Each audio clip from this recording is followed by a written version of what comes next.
बिहारमध्ये कलांनुसार आरजेडी आतापर्यंत सर्वात मोठा पक्ष ठरलेला आहे। आरजेडीनं कलांनुसार भाजपलाही मागे टाकले। आताची सगळ्यात मोठी बातमी, सुरुवातीच्या कलांमध्ये जेडीयू तिसऱ्या क्रमांकावर आहे। आताची मोठी बातमी आहे, बिहारमध्ये एनडीएची बहुमताच्या दिशेनं घौडदौड सुरू असली तरी कलांनुसार आरजेडी आतापर्यंतचा सगळ्यात मोठा पक्ष ठरलेला आहे। आरजेडीनं कलांनुसार भाजपला मागे टाकलेला आहे। सुरुवातीचे जे कल येत आहेत त्यानुसार जेडीयू तिसऱ्या क्रमांकावर फेकला गेलेला आहे। बिहारमध्ये आतापर्यंतचे जे कल आले आहेत त्यानुसार आरजेडी सगळ्यात मोठा पक्ष ठरताना दिसतोय। मी सम्राट पंडित सरांकडे जाईल।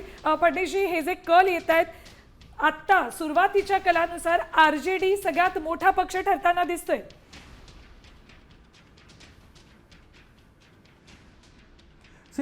पोस्टल मतदानाचा आतापर्यंतचा भारतभरातला अनुभव बघितला गेला कित्येक वर्षातला, तर ज्या बाहेर त्या राज्याच्या बाहेर असलेले प्रामुख्याने मतदार यामध्ये भाग घेतात, त्यांची त्या राज्याकडे बघायची भूमिका असती आणि ती भूमिका ह्या अशा स्वरूपाच्या कलांमधून स्पष्ट येते। ज्या पद्धतीनं तेजस्वी यादव आणि राहुल गांधींचा सुरुवातीचा करिश्मा होता आणि विशेषतः तेजस्वी यादव शेवटपर्यंत त्यांच्या एका वेगानं पुढे राहत राहिलेले होते।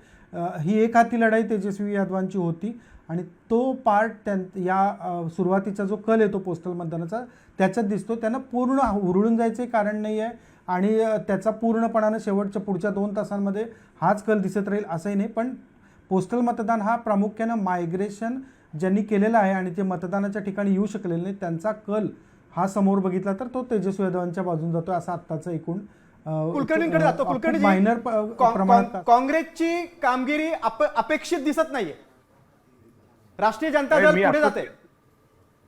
नाही, मी आता तेच सांगितलं, ज्या पद्धतीनं 2020च्या निवडणुकीत आम्ही जो धडा घेतला निकालानंतर आणि आमचे राष्ट्रीय नेते राहुलजी गांधी, प्रियंका गांधी ज्या पद्धतीनं प्रचाराचा धंदावाद केला त्या ठिकाणी बिहारमध्ये आणि त्यांच्या प्रचाराच्या धंदावादाला तिथल्या नागरिकांनी मोठ्या प्रमाणात प्रतिसाद दिला, हे सगळं बघता जोपर्यंत 11, 11:30 वाजणार नाहीत, 5-6 फेऱ्या होणार नाहीत, तोपर्यंत आपण अंदाजापर्यंत जाणार नाहीत।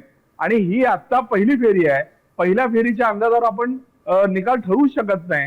आणि निश्चितपणे मला एवढंच सांगायचं आहे, महागठबंधन जी आमची आहे याच्यामध्ये निश्चितपणे आम्ही त्या सत्तेच्या जवळपास पोहोचू याचा आम्हाला निश्चित विश्वास आहे।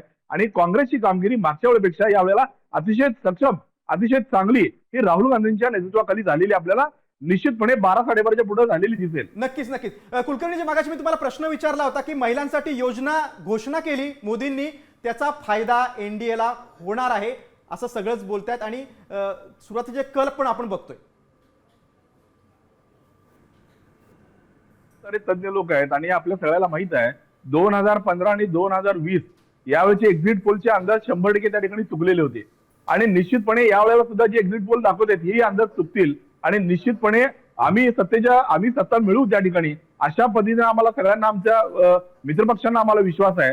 आणि त्या ठिकाणी आपण जर बघितलं तर त्या ठिकाणी कामच त्यांनी केलं नाही आणि ज्या ठिकाणी ते काम करत नाहीत, अपयशी ठरतात, त्यावेळेला अशा पद्धतीची योजना आणून लोकांना भूलथापा देण्याचं काम ते नेहमीच करतात आणि तशा प्रकारची ती योजना त्या ठिकाणी त्या बिहारमध्ये त्यांनी राबवली आहे। त्यामुळे निश्चितपणे मला विश्वास आहे आज 12-12:30 जेव्हा वाचतील त्यावेळेला तुम्हीच मला म्हणाल की तुम्ही बोललेलं खरं झालेलं आहे आणि तुम्ही निकालाच्या जवळपास पोहोचलेलात, हे मला या ठिकाणी सांगायचं आहे।